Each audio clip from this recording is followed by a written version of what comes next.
Dahulu kala, di sebuah kerajaan kecil, hiduplah seorang raja yang sangat suka berdandan lebih dari apapun.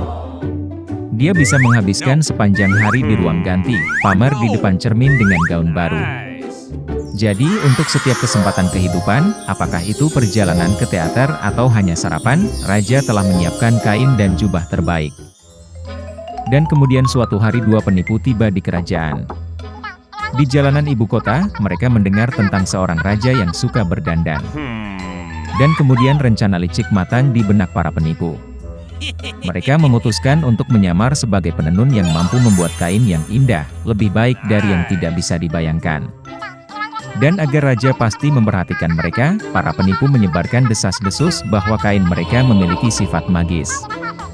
Itu sama sekali tidak terlihat oleh mereka yang sangat bodoh. Ketika raja mendengar tentang penenun luar biasa yang muncul di kerajaannya, dia sangat bahagia. Bagaimanapun, akhirnya dia memiliki kesempatan untuk memahami penasihat dan rakyat mana yang bodoh. Keesokan harinya, raja memanggil para penenun, menghujani mereka dengan emas dan memerintahkannya untuk menjahit gaun terbaik dari kain ajaib dan benang emas. Kemudian penipu mengambil semua bahan berharga, mengambil emas dan mulai bekerja. Mereka duduk di mesin kerajaan yang kosong dan mulai berpura-pura sedang menjahit gaun ajaib untuk raja.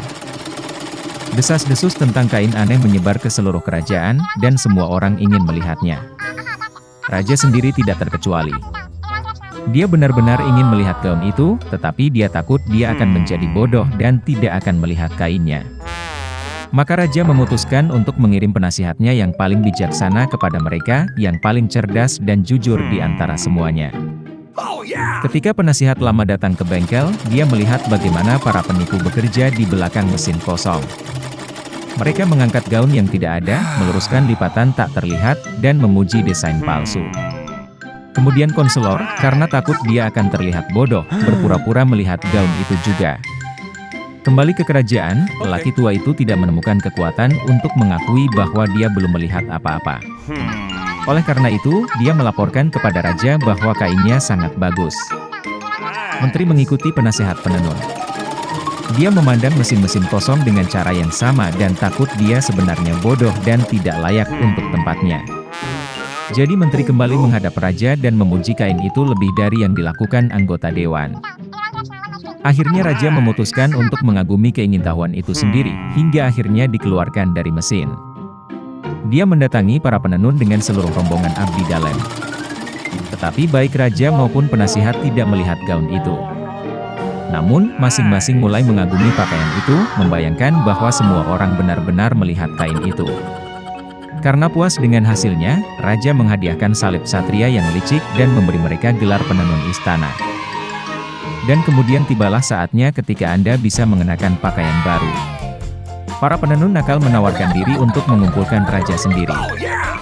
Mereka mendandani penguasa dengan celana panjang yang tidak ada, kemudian kamisol dan kaftan yang tidak terlihat. Dan semua bangsawan yang menyaksikan prosesnya hanya mengatakan betapa indahnya kostum itu dan bagaimana itu diberikan kepada raja. Akhirnya raja keluar ke jalan. Orang-orang sudah berkumpul, berharap untuk melihat pakaian megah raja. Namun, tidak satupun dari mereka yang datang tidak mengakui bahwa mereka tidak melihat apa-apa.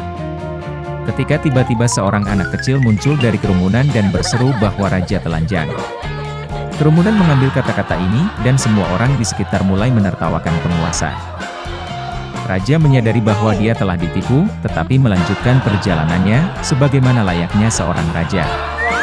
Dan pengiringnya masih mendukung mantel yang sebenarnya tidak ada. Dahulu kala, di sebuah desa yang jauh hiduplah seorang gadis malang, Karen, bersama ibunya. Di musim panas dia harus berjalan tanpa alas kaki, dan di musim dingin dengan sepatu kayu yang kasar, yang sangat menggosok kakinya. Dan suatu hari seorang wanita tua pembuat sepatu menjahit sepatu Karen dari sobekan kain merah. Dia membawakan gadis itu hadiah tepat pada hari ibu Karen masuk surga. Dan gadis malang itu tidak punya pilihan selain memakai sepatu baru untuk pemakaman. Meskipun sepatu merah sama sekali tidak cocok untuk berkabung, Karen tidak punya yang lain. Pada saat ini, Sebuah kereta tua besar sedang melewati desa, dan di dalamnya ada seorang wanita penting. Dia melihat gadis itu, merasa kasihan padanya dan memutuskan untuk membawanya pulang. Selama bertahun-tahun Karen tinggal bersama seorang wanita dan tidak pernah melepas sepatu merah favoritnya. Tetapi gadis itu telah tumbuh pesat dan sekarang saatnya untuk membeli sepatu barunya. Jadi,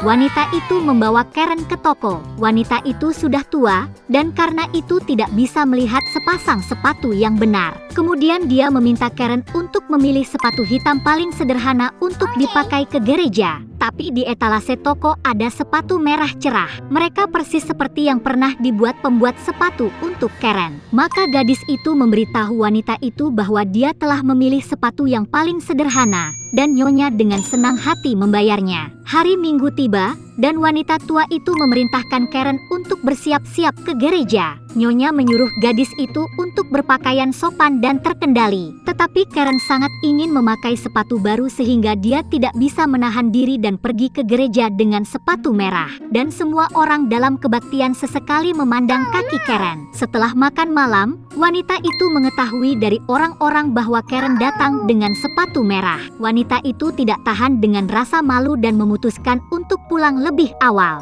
Tetapi seorang prajurit tua sedang menunggu mereka di gerbang gereja. Dia membungkuk dalam-dalam kepada para wanita, melihat sepatu merah itu dan mulai memuji mereka tidak seperti sebelumnya. Karen menari dengan gembira, dan kemudian kakinya mulai menari sendiri, seolah-olah sepatu itu memiliki semacam kekuatan magis. Gadis itu ketakutan. Dia ingin melepaskan sepatunya, tetapi sepatu itu ketat. Sepatu itu melekat kuat di kakinya, dan Karen harus menari. Dia menari melintasi ladang dan padang rumput saat hujan dan cuaca cerah, baik di malam maupun siang hari. Dan kemudian pada suatu malam gadis itu menemukan dirinya berada di tepi hutan, gelap dan menakutkan di sekelilingnya.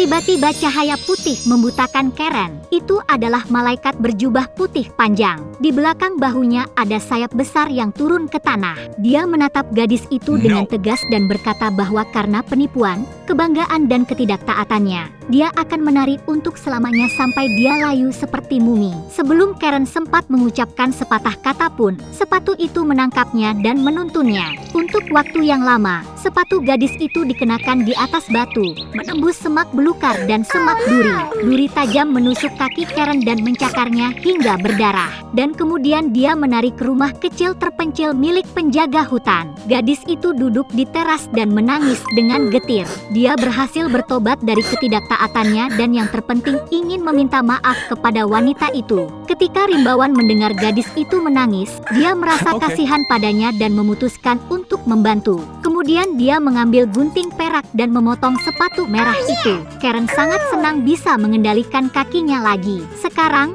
lebih dari segalanya, dia ingin pulang. Gadis itu berterima kasih kepada Rimbawan, dan dia memberikan sepatu kayu tua putrinya. Mengenakan sandalnya, Karen berterima kasih kepada penyelamatnya lagi dan berlari pulang. Jadi, dia berlari melalui ladang, melewati hutan siang dan malam, sampai dia melihat garis luar rumahnya. Kemudian gadis itu mengumpulkan kekuatan terakhirnya dan bergegas ke pintu masuk. Dia berlari ke ruang tamu, di mana duduk seorang wanita sedih, yang telah berduka atas putrinya yang bernama sepanjang minggu. Melihat Karen, nyonya itu berseri-seri dengan sukacita. Gadis itu melemparkan dirinya ke dalam pelukan pengasuhnya dan mulai meminta maaf atas ketidaktaatannya. Tentu saja, nyonya itu memaafkan Karen, dan gadis itu berjanji tidak akan pernah menipu siapapun lagi.